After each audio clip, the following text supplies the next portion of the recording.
நானும் கவினும் ரொம்ப ட்ரூவாக லவ் பண்ணோம். கொஞ்சம் செட்டில் ஆக டைம் தேவைப்பட்டுச்சு. மே 30 அப்போ வந்துட்டு சுஜித்தும் கவினும் பேசிக்கிட்டாங்க. அப்போ அந்த டைமுக்குள்ள வந்துட்டு அப்பா கிட்ட சுஜித் சொல்லிட்டான். அப்பா வந்துட்டு இந்த மாதிரி லவ் பண்ணுறியான்னு என்கிட்ட கேட்டப்ப இல்லைப்பா நான் லவ் பண்ணல அப்படின்னு சொல்லிட்டேன். ஏன்னா கவின் என்கிட்ட டைம் கேட்டிருந்தான். இன்னொரு 6 months கழிச்சு சொல்லு ப்ளீஸ் அப்படின்னு சொல்லியிருந்தான். அதனால வந்துட்டு நான் வந்துட்டு அப்பா கிட்ட அன்னைக்கு சொல்லலை.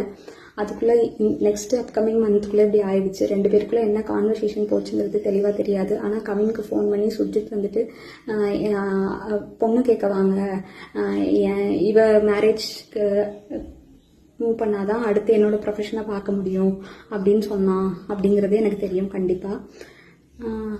அதுக்கப்புறமா வந்து 27 என்ன நடந்துச்சு அப்படின்னா, அன்னைக்கு கவின் வராங்கிறது எனக்கு தெரியாது. நான் 28 ஈவினிங் தான் வர சொல்லியிருந்தேன். அவங்க தாத்தாக்கு தலையில் சூச்சர்ஸ் இருந்ததுனால நான் வந்துட்டு ரூம் பார்த்துட்டு அட்மிட் பண்ணணும்னு யோசிச்சிருந்தேன். அப்போ வந்துட்டு ஆஃப்டர்நூன் மங்கம்மாள் சாலைக்கிட்ட வந்து நின்றுட்டு தான் எனக்கு வந்துட்டு தெரியவே செய்யும் அவங்க வந்திருக்காங்கன்னு சொல்லிட்டு. ஸோ டேரெக்டாக நான் அங்கே ஐபிக்கு கூட்டிகிட்டு போயிட்டு கவின் உள்ளே வந்தான். பட் அவங்க அம்மாக்கிட்டையும் மாமாக்கிட்டையும் மட்டும்தான் நான் பேசிகிட்டு இருந்தேன். பேசிகிட்டே அப்படியே கவின் வெளியே போயிட்டான். அங்கேருந்து கிளம்புறப்பந்தான் அவங்க அம்மாவும் கிளம்புறப்பந்தான் கவின் எங்கே அப்படிங்கிறதே நாங்கள் யோசித்தோம்.